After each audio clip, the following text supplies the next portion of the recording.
Assalamualaikum warahmatullahi wabarakatuh. Salam sehat, salam bahagia untuk anak-anakku semuanya. Salam literasi digital. Nah, jumpa lagi dengan Pak Bagus di sini ya. Nah, kita coba melanjutkan pembelajaran kita tentang regresi, ya, regresi linear. Pada kesempatan kali ini, Bapak akan membagikan bagaimana cara tips untuk membuat garis base fit dari regresi ya.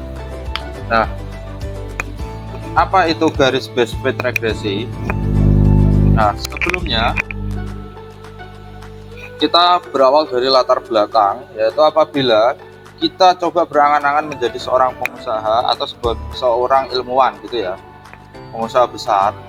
Tentu saja ya, pengusaha besar itu akan nyaman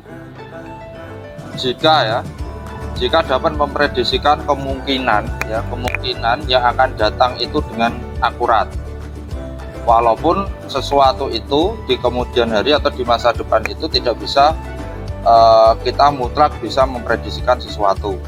Nah, tetapi kita bisa mendekati prediksi itu dengan tepat.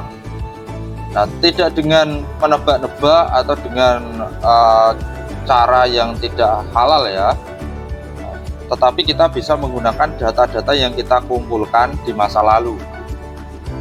Nah, gitu. Jadi, ada sebuah metode untuk memprediksikan kemungkinan-kemungkinan tersebut ya, yang kita inginkan dia akan datang, yaitu dengan cara regresi ya, dengan metode regresi. Salah satunya adalah regresi linear. Nah, pada bab sebelumnya kalian telah mempelajari tentang penyebaran data dengan tren linear dan non-linear ya. Pada data tren linear, penyebaran data mendekati garis lurus. Nah, garis lurus itu ya seakan-akan kan gambaran kita, atau saya tunjukkan aja tabel ya, contoh tabel seperti ini. Nah, jadi saya punya sebelah kanan ya, warna biru itu adalah sebuah tabel ya, sebuah tabel. Nah, tabel hubungan antara dua variabel X dan Y. Tentu saja kalian sudah tahu ya, variabel X itu adalah variabel bebas, sementara variabel Y itu adalah variabel yang terikat. Contohnya di sini adalah hubungan antara banyaknya pengunjung dengan banyaknya yang berbelanja ya, banyaknya orang yang berbelanja. Nah, trennya ini kita bisa prediksikan ya, bisa prediksikan dengan menggambar data setiap mungkin bulannya, mungkin harinya, mungkin tahunnya ya. Semakin kecil rentan waktunya itu semakin akurat, semakin presisi. Yang kita butuhkan ada presisi ini, padahal kita dihadapkan dengan data yang banyak. Tentu saja kalau kita hanya menyesepil data saja itu tidak akan akurat. Oleh sebab itu kita gunakan semua data. Nah, ternyata data yang saya punya ini atau yang kalian punya itu datanya itu mencar, tidak bisa urut, tidak bisa teratur menjadi satu garis lurus, ya enggak? Nah, tetapi kalau kita bayangkan itu menjadi suatu garis lurus, maka kita bisa memprediksikan ya data yang akan datang gitu loh, data yang belum kita punya tetapi yang akan datang, entah itu trennya positif atau trennya negatif. Ya, kalau trennya positif kita lanjutkan, kalau trennya negatif maka kita coba perbaiki masalah yang ada, analisis. Nah, seperti itu penggunaan analisis data ya. Jadi itu sangat penting. Nah, kembali lagi, setelah kita menggambar diagram pencar, kalian sudah menguasai ini ya kan kemarin. Nah, kita coba buat seakan-akan garis itu ya, seakan-akan data itu, yang pencar-pencar itu, yang membuat garis lurus itu akan membentuk suatu garis lurus ya, membuat suatu garis lurus. Nah, sebenarnya garis lurus itu kita bisa membuat banyak sekali ya, yang menginterpretasikan data-data itu, yang mewakili data-data itu. Nah, di sini saya tunjukkan. Kalau nggak percaya kita tunjukkan di sini, kita bisa membuat beberapa garis yang menginterpretasikan atau yang menggambarkan data itu, yang mewakili data itu. Itu ada garis F yang warna ungu. Saya juga bisa membuat garis G yang warna merah, dan saya juga bisa membuat garis H yang warna kuning di sini. Ada garis lagi nggak? Masih ada lagi garisnya, masih banyak lagi ya, tapi saya cukup 3 sampel ini saja. Artinya apa? Artinya di sini kita tidak punya suatu kepastian ya. Nah, padahal kita butuh yang pasti kan, untuk ke depannya itu seperti apa, kita butuh kepastian di sini. Nah, di sini muncul pertanyaan. Pertanyaannya apa coba? Ya, pertanyaannya itu adalah garis dari ketiga garis ini atau dari beberapa garis itu yang akurat yang mana? Yang akurat itu yang mana? Apakah yang ungu atau yang yang merah atau yang kuning? Nah, itu yang belum kita ketahui. Nah, pada kesempatan kali ini ya, pembelajaran kali ini kita akan mencari atau menentukan dari ketiga garis itu, warna itu yang kira-kira yang sangat fit ya. Yang sangat fit itu apa? Fit itu pas ya, pas. Nah, kita tambah lagi, tidak hanya sekedar pas, tidak hanya sekedar fit saja, tetapi best fit ya, best fit. Jadi yang paling tepat, paling pas ya, kata dengan istilah yaitu best fit regression linear atau garis lurus ya, garis lurus regresi. Regresi itu apa? Regresi itu perkiraan, garis lurus perkiraan yang paling akurat seperti itu ya, kurang lebihnya ya, untuk untuk istilahnya. Nah, tidak usah panjang lebar lagi ya. Nah, mari kita tentukan garis yang paling tepat dari data-data kalian itu seperti apa. Nah, di sini Pak Guru memberikan bekal ya. Pak Guru memberikan bekal yaitu di slide selanjutnya, di sesi selanjutnya, yaitu tentang tutorial penggunaan GeoGebra untuk menentukan garis persamaan garis regresi linear. Nah, itu ya, silahkan kalian simak baik-baik berikut videonya.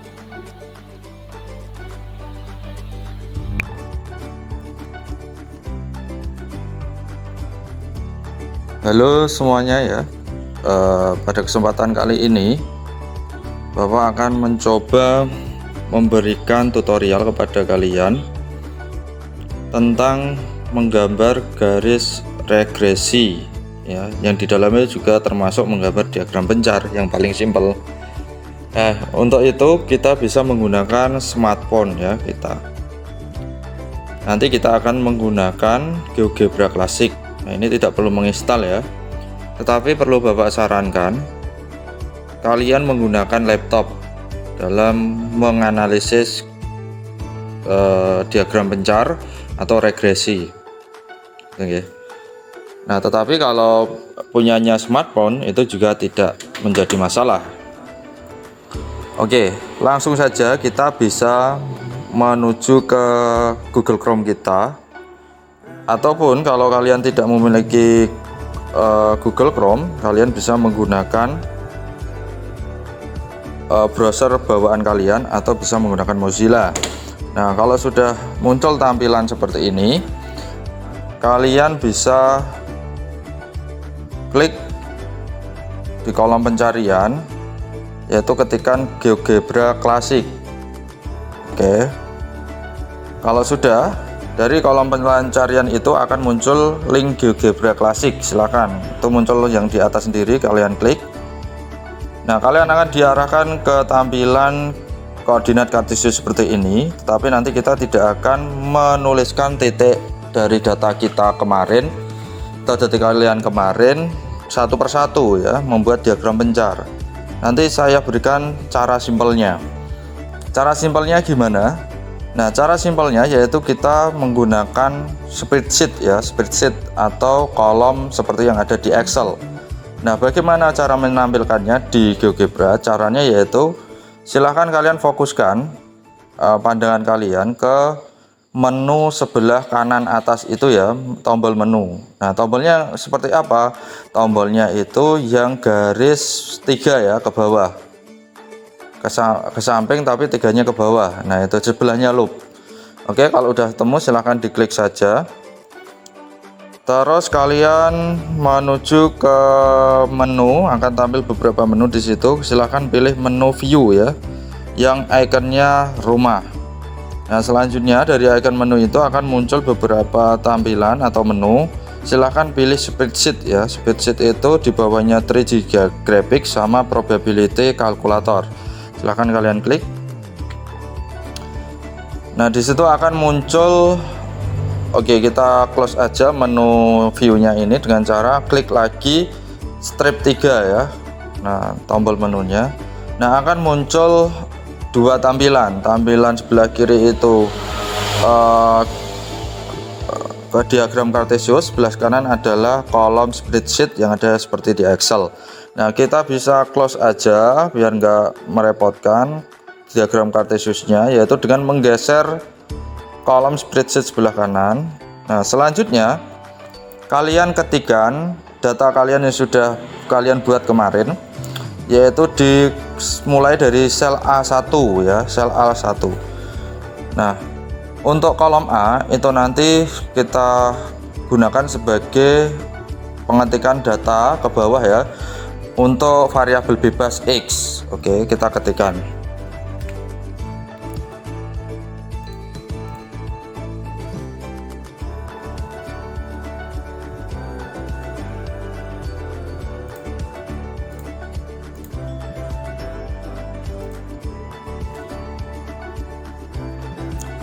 Dua, 3, 4,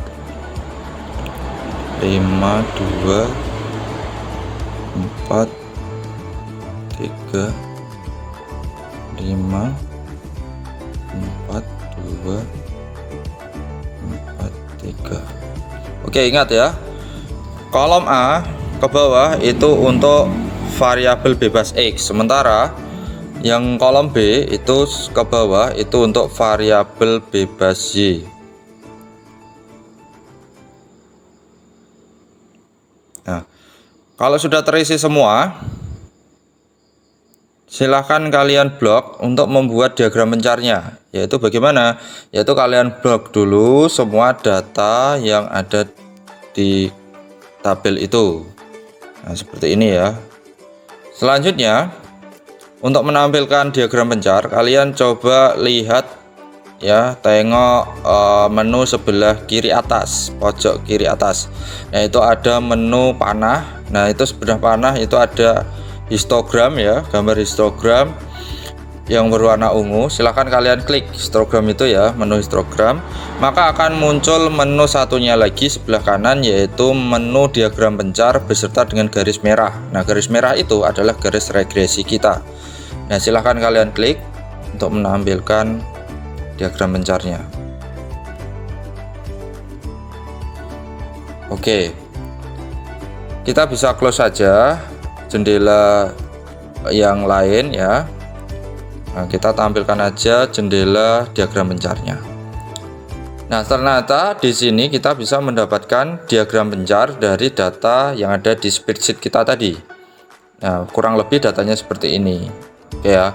Nah, terus garis lurusnya yang mana? Kan seperti itu. Nah, sebenarnya apa sih garis lurus itu? Garis lurus yang berwarna merah itu adalah garis regresi kita, garis prediksi kita ya. Nah, dari garis itu kita bisa melihat tren garis kita, korelasi dan interpretasinya yang sudah kita bahas di pertemuan sebelumnya. Nah, apa gunanya dari garis itu? Nah, sebenarnya garis itu kita bisa membuat banyak sekali garis regresi itu ya, yang menjadi interpretasi dari data-data yang menyebar kita ini. Tetapi kita bisa membuat banyak. Tetapi pertanyaannya adalah data yang paling akurat atau garis yang paling akurat dari data kita itu untuk memprediksi masa depan kita. Data selanjutnya kita itu apa? Yang mana? Kan seperti itu yang jadi pertanyaan. Jangan-jangan kalau kita salah dalam memilih garis regresi, maka kita akan salah juga untuk memprediksikan apa yang akan terjadi di masa depan. Nah, oleh sebab itu kita butuh satu garis yang benar-benar akurat untuk menginterpretasikan atau untuk mewakili semua data ini. Nah, bagaimana caranya? Nah, kita nggak perlu repot-repot, biarkan komputer yang bekerja. Nah, caranya bagaimana? Coba kalian tengok bagian bawah dari grafik itu ada tulisan regression model. Ya, regression model di bawahnya itu ada none ya, ada tulisan none. Nah, di situ ada menu drop down, silahkan kalian klik menu drop down panah ke bawah itu, maka akan tampilan-tampilan seperti ini. Ada none, itu berarti tidak ada garis. Ada linear, berarti garis linear, garis lurus. Ada garis log, garis polinomial, garis power, garis eksponensial, garis Gaussian, dan logistik. Nah, ini regresi itu ada banyak sekali ya sebenarnya, tidak hanya linear saja, tetapi yang paling sederhana itu adalah garis linear. Tapi nanti kalau kita menemukan masalah yang kompleks di pekerjaan kita, itu kita bisa menggunakan menu yang lain. Untuk sementara kita menggunakan menu linear ya, silahkan klik linear itu. Nah, sekejap kita sudah mendapatkan garis regresi yang paling akurat yang menginterpretasikan semua data penyebaran kita itu tadi. Dan untuk ujung-ujungnya ya, kita bisa gunakan untuk memprediksi dengan cukup akurat, yaitu apa yang akan terjadi dengan data kita di masa depan, seperti itu ya. Nah, dengan cara apa? Dengan cara melihat persamaan garisnya. Nah, persamaan garisnya yang mana, Pak? Garis merah itu. Nah, persamaan garis yang merah itu bisa kalian tengok atau lihat di bawahnya ketulisan linear itu ya, yang sudah kalian pilih tadi. Nah, itu ada function atau persamaan Y sama dengan 10,0839X ditambah 1,2968. Nah, itu adalah persamaan regresi kita. Nah, itu nanti di pertemuan selanjutnya kita gunakan untuk memprediksi data kita di masa yang akan datang. Nah, mungkin cukup itu yang bisa saya sampaikan. Selamat belajar, dan bisa kalian terapkan dengan model data yang sudah kalian miliki. Dan nanti tolong diinputkan juga screenshot dan persamaan linearnya, persamaan regresi linearnya itu di tugas sebelumnya, yaitu tugas berkelompok gitu ya. Oke, terima kasih.